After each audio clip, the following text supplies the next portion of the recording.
Hi, everybody. Welcome to English Digest. I'm Tom. Hi, I'm Stephanie. It's our literature unit for this month, and today we're going to be talking about a short story by the American horror writer Edgar Allan Poe. And the story we're talking about today is called The Terrible Tale. Well, that's our title, but the story itself is called The Telltale Heart. Have you read any Poe stories before, Stephanie? Oh, this one I'm very familiar with. I think I was in elementary school when I first read it, and I just thought it was so scary. And I thought, how could someone be so insane to chop somebody else up? And then they continue to hear the beating of the heart. And I kind of thought that the murderer deserved it. But yeah, I have read it. Have you read this one, Tom? Maybe a long time ago when I was young, but I do remember some other Poe stories besides The Telltale Heart. There was The Cask of Amontillado, I can't remember how to pronounce that. The Pit and the Pendulum, The Fall of the House of Usher, etc., etc. But today we're talking about The Telltale Heart, and it's a story about whether or not a person is insane, whether they committed murder, and of course it's very scary along the way. So let's get to it, everybody. Let's read through the contents of today's lesson, and we will summarize our story, The Telltale Heart. Must you keep calling me mad? I am just dreadfully nervous, and this sharpens my senses. I'll prove it to you by telling you about the old man. I loved him. There was no passion in what I did, no motive. It was his eye. One eye resembled that of a vulture, and whenever it gazed upon me, my blood ran cold. I made up my mind to kill him. Again, I assure you I'm not insane. Listen to how cautiously I committed the deed. For 7 nights, I crept to his doorway and looked inside the room. I shone a light upon the old man's face, but his evil eye was closed, so I could proceed no further. Then on the 8th night, the eye was staring back at me. At the same time, my acute hearing detected a low, dull, quick sound. It was the beating of the old man's heart, and it grew louder. It aroused my fury, and I leapt into the room. The old man shrieked once before he died. I worked quickly, cleverly, and concealed the corpse beneath the floor. Soon after, the police arrived. A neighbor had heard the scream and alerted the authorities. Yet I talked in such an articulate manner that they couldn't have suspected me. I let them search the house, and we even sat in the room where the old man's body lay hidden. Then I heard once more that low, dull sound. It became louder, and I was sure the officers would hear it. I began to talk loudly, wildly, striding around the room. The ceaseless beating thundered in my ears. At last I cried, I admit it! Tear up the floor! It is the beating of his hideous heart. Let's dive in, guys. We're going to talk about this scary story. I love it. It's kind of fun. And there's no blood in it, but it's just your own imagination conjuring up this crazy guy, being driven insane and then chopping somebody up and then being driven even more insane by what he thinks he can hear this dead person's heart still beating. He feels guilty, I'm sure. And so he finally confesses, which you should if you do something bad. You should confess and pay the penalty. So anyway, it is Edgar Allan Poe. He's famous for Gothic fiction. He was a scary-looking man, I thought, Tom. When I saw his picture, I thought, yeah, he looks like he would write Gothic fiction. Yeah, he's often described as having a short and unhappy life. I think he's from Baltimore or something like that. Back east, yeah. And he spent some time in England, I believe. But we're going to summarize the story today, and I should point out that the writer of our article today has written this article in the spirit of the story itself, because the story itself is written in the first person. I did this, then I did this. Yeah. And so our writer here has written a simplified version of the story, but of course, if you read the real story, it will have more details and be somewhat longer. But in any case, let's dive right in here and look at the first part. It says, must you keep calling me mad? Do you have to keep calling me insane? Do you think I'm crazy? I am just dreadfully nervous, and this sharpens my senses. I'll prove it to you by telling you you about the old man. Now, here I've got the word dreadfully. That's an adverb, and we use this to emphasize something. We oftentimes use a negative word to emphasize something. Oh, I'm terribly sorry. Yeah. I'm awfully sorry. I'm dreadfully sorry. And here he says, I'm just dreadfully nervous. I'm very, very nervous. But this is actually helpful. It sharpens my senses. If I'm nervous, therefore I can see things that other people can't, maybe. Right. This word comes from the noun dread. If you dread something, actually, it's a verb. To dread something is to fear something that is in the future. For example, I dread going to the dentist. I think that's one of my greatest fears. I know it's silly, but they always hurt. So I dread doing something. Well, if you're dreadfully nervous, you're very nervous about something that you think's going to happen. And sometimes when you're nervous that way, your senses do sharpen. They become more alert to what's going on around you. You might have better hearing. You might have better eyesight. Hopefully, if you're in a dangerous situation, your senses do sharpen. And so it says, our writer here goes ahead and says, I'll prove it to you by telling you about the old man. So we know that the murder victim is someone who's quite old. Right, and the next paragraph it says, I loved him. There was no passion in what I did, no motive. So it's interesting here. The main character here actually loves the old man, but it also goes on to say, there's no passion in what I did. I do not have any feelings about it, and I had no motive. Your motive is your reason for doing something, especially if you're committing a crime. Like maybe the police are blaming so-and-so for the murder, but they need to find a motive. Why would this person want to kill that person? Otherwise, it doesn't make any sense to accuse that person. So he says here, I had no motive. I had no reason to kill the old man. It's kind of strange, isn't it? And to start that second paragraph off with, I loved him. Ooh, it's hard to kill someone you love. Actually, most of the murders happen within families. So I guess you can get mad enough at people you once loved to kill them. But this guy says he has no reason to kill this old man. It was his eye. So his eye, the old man's eye bothered him. It bugged him. One eye resembled or looked like that of a vulture. A vulture is a bird that goes around and eats dead things.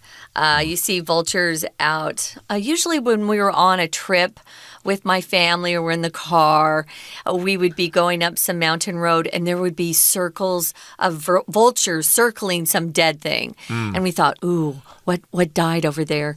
They love dead things. So if you have that eye of a vulture, you're probably looking at somebody like you want to hurt them, perhaps, right? But a vulture itself is just a large bird that eats the flesh of dead animals. But if you describe a person as a vulture, you kind of disapprove of them because you think they're trying to gain something from someone else's troubles. Right, so one eye kind of looked like the eye of a vulture, and whenever it gazed upon me, my blood ran cold. Ooh. I got really scared. And here, of course, we've got the word gaze. That just means to look at something for a while to try to figure out what it's all about. In this case, it's similar to staring at somebody, but that's kind of more rude. To gaze means you're looking at something, trying to get some information.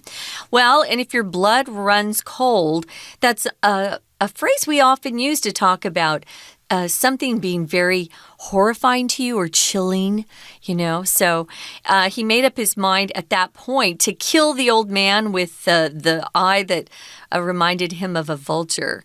And he says, again, I assure you, I'm not insane. Usually when someone has to assure you several times that they're not mad or insane or crazy, they usually are. But if you assure somebody, you make sure that they are sure of something. To assure makes them just give them more confidence in what's going on. So if you're assuring someone, you're stating something with a lot of earnestness. You want them to believe something you're telling them. You're telling them to have confidence in what you're telling them. And so we're supposed to believe that the guy who is insane but says he's not, is not insane. But we know he is. Insane is a fancy way of saying someone's crazy, they're off their rocker, they've lost all their marbles, etc. And if you commit something, that means you do it, usually something bad like to commit murder, to commit a crime, or to commit an error, etc. And this is how he actually did this very carefully, how he committed the crime of killing the old man. You can also use commit, though, in a positive way. Maybe you're committed to a spouse or committed to a partner you're dating.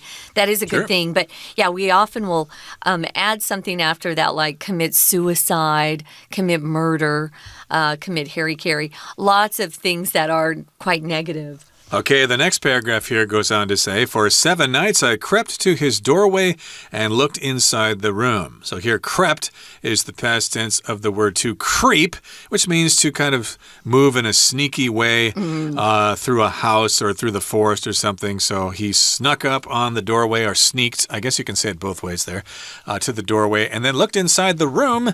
And it goes on to say, I shone a light upon the old man's face, but his evil eye was closed, so I could proceed no further. So I guess he's trying to look for an excuse to kill the old man, but the eye is closed. You can't see the vulture eye, so therefore he has no reason to kill him.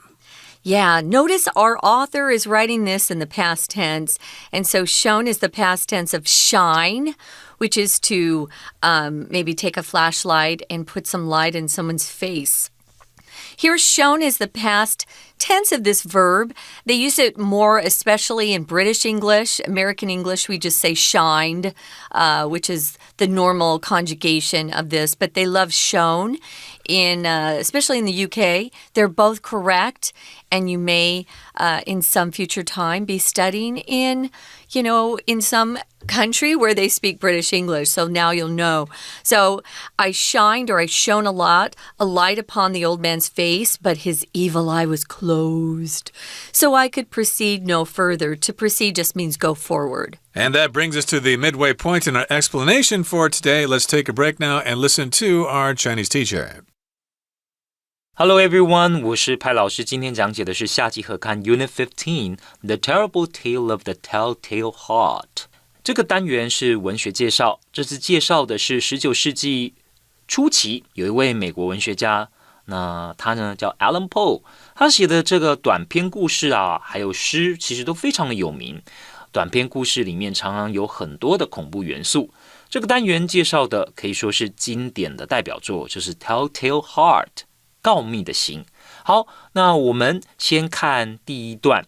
第一个单元呢，其实是主要告诉我们整篇故事的大意。那我们特别注意到，其实这一整篇呢，是从第一人称来出发来写作的。那刚好呢，这个旁白它也参与在故事的情节里面。第一句他就说 ，Must you keep calling me mad？ 你一定要一直说我是疯了吗？一开始呢，就针对自己的精神状态来提出澄清。他就说 ，I'm just dreadfully nervous， 我只是特别的紧张，紧张的要命 ，and sharpens my senses。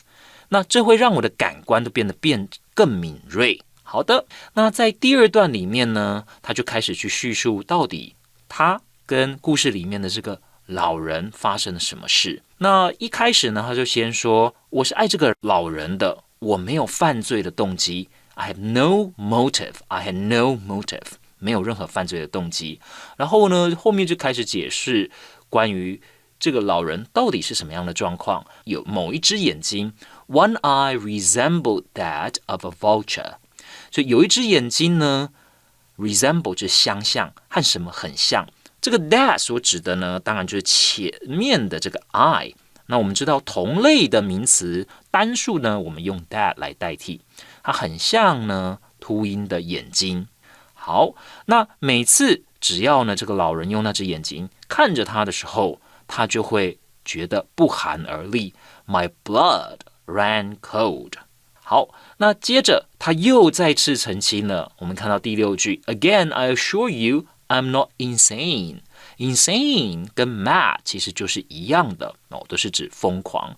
在下面呢，第3段他就来解释某天晚上应该是说连续7天晚上，他先描述整个事件从头到尾的经过， For 7 nights, I crept to his doorway. 他就跑到这个老人的门口去。好，第二句呢，他就讲到 I shone a light upon the old man's face. 所以从门口呢，他就拿着可能是手电筒啊，照着这个老人的脸。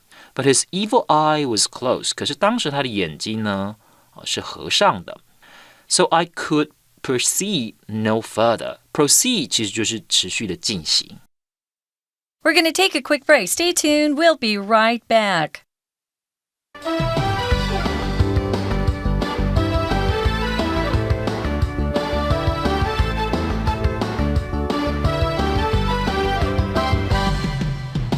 It's time for us to resume our lesson for today. Again, we're talking about this month's featured short story by Edgar Allan Poe, The Telltale Heart.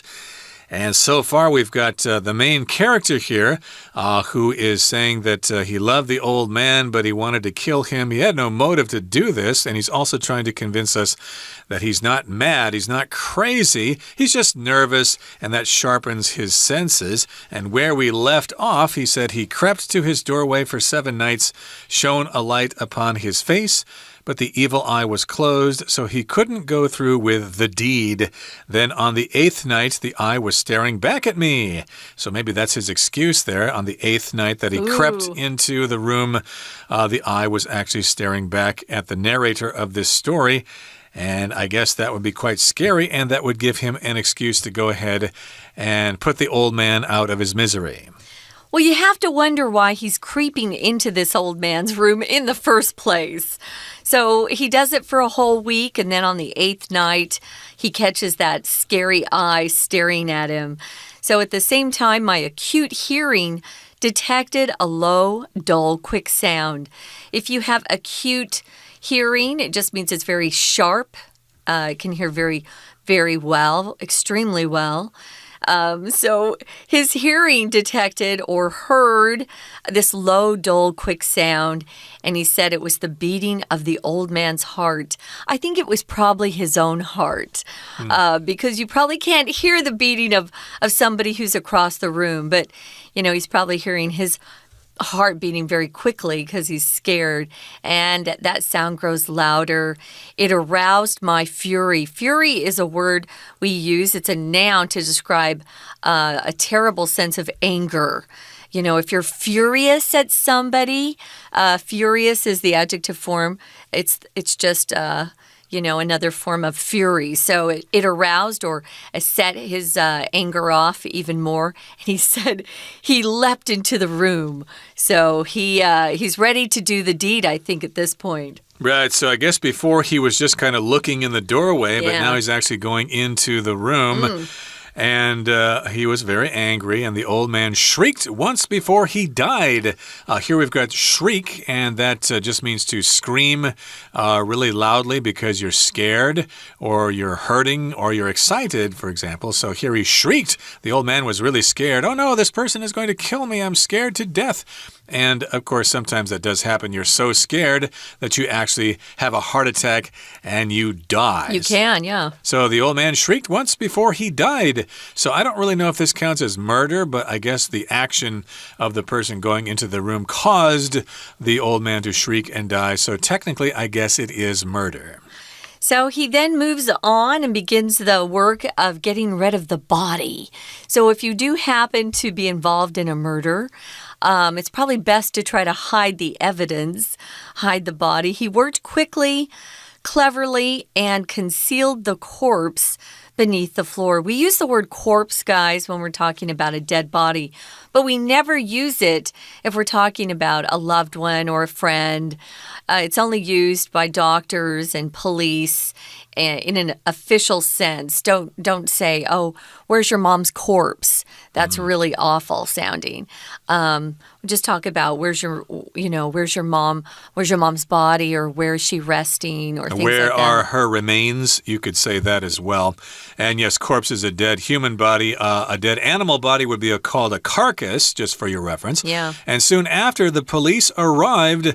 And why did the police know about this? Well, a neighbor had heard the scream or the shriek, you could call it, and alerted the authorities. The authorities, of course, are people who work in the government, especially the police and the sheriff and people like that. And to alert just means to let them know something's going on. I saw a fire, so I alerted the fire department to let them come over and try to put out the fire. And so here, the neighbor alerted the authorities and the police came over. And here it says, yet I talked in such an articulate manner that they couldn't have suspected me.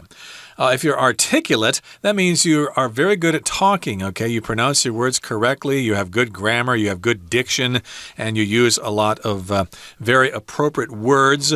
And in this particular case, I guess the police were very impressed by his articulate manner, and therefore they did not suspect him. Yeah. Also, if you're articulate, you probably don't use a lot of the that kind of thing.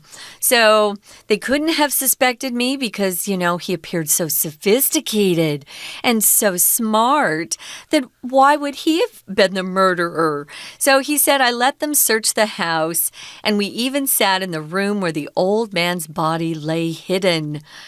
Wow, it was probably right under some boards in on his wooden floor. He probably had hidden the body beneath the floorboards. So then he kind of gets caught, doesn't he? At that point, he starts hearing once more that low, dull sound. Remember, when he heard it the first time, he thought it was the old man's beating heart.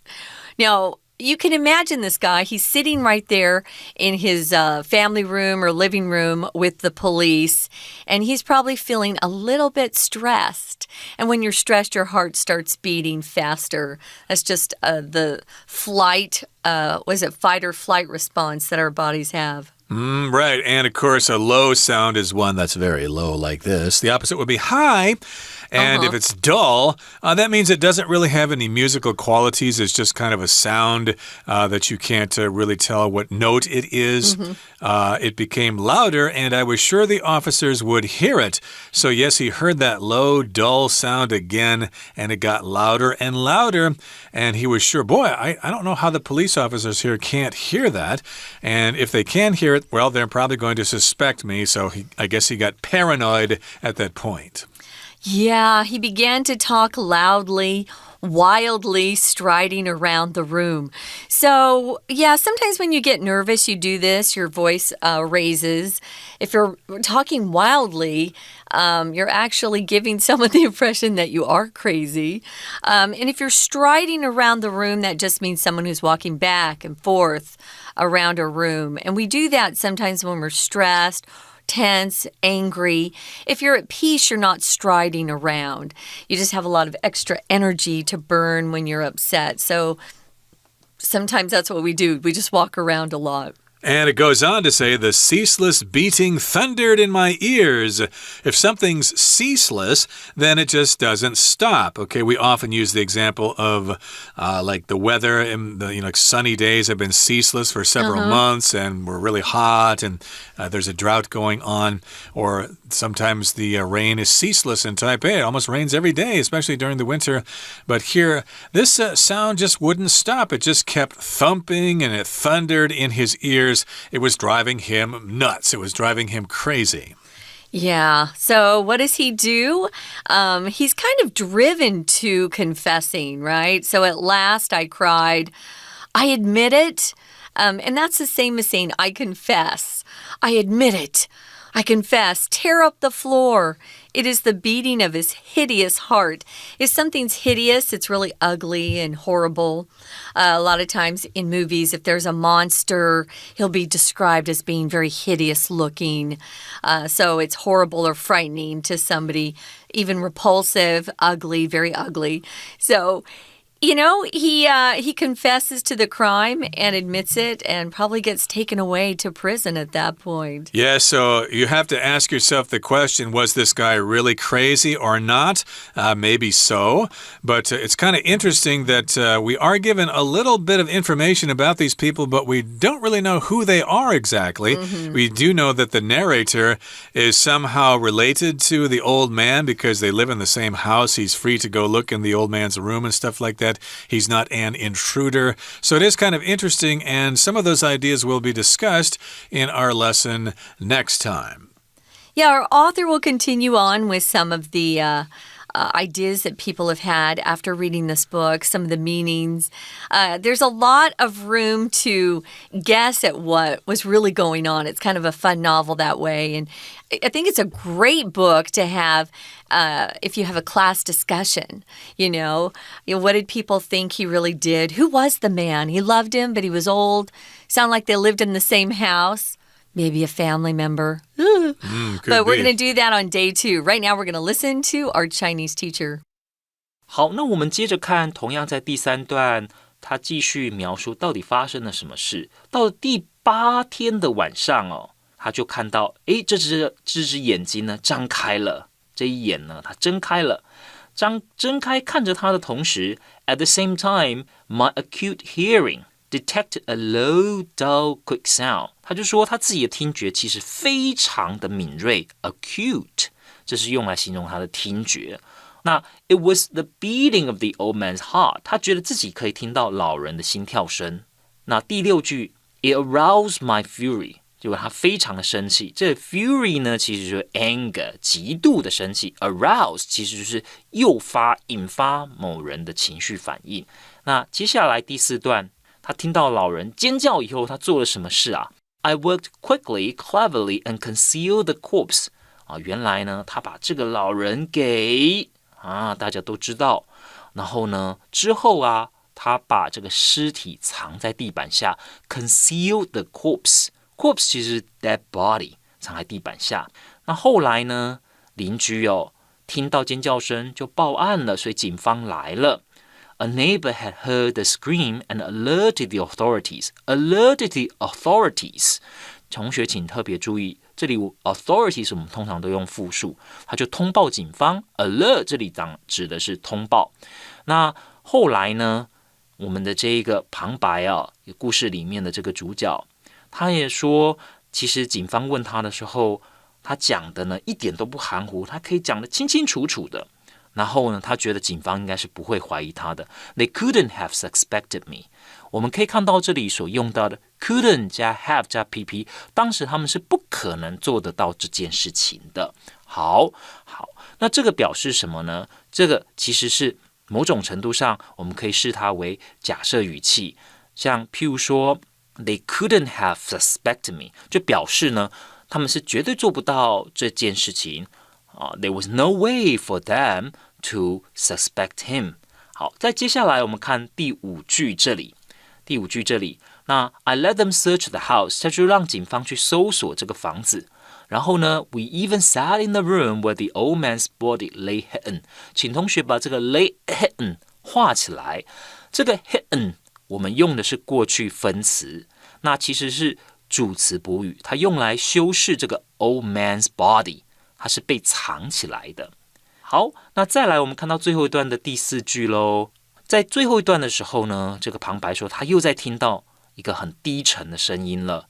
然后呢，而且这个声音呢，在他的耳朵发出了像雷声一样震耳欲聋的声音。这个 thunder 这里当作动词来用，就发出很大的声响。好，以上是我们针对这篇故事第1天课程内容所做的中文讲解，谢谢大家。That's all the time we have for today, everybody. Please join us next time when we continue to talk about our featured work of literature, The Telltale Heart. We'll actually break it down for you next time. From all of us here at English Digest, I'm Tom. I'm Stephanie. Goodbye. Bye.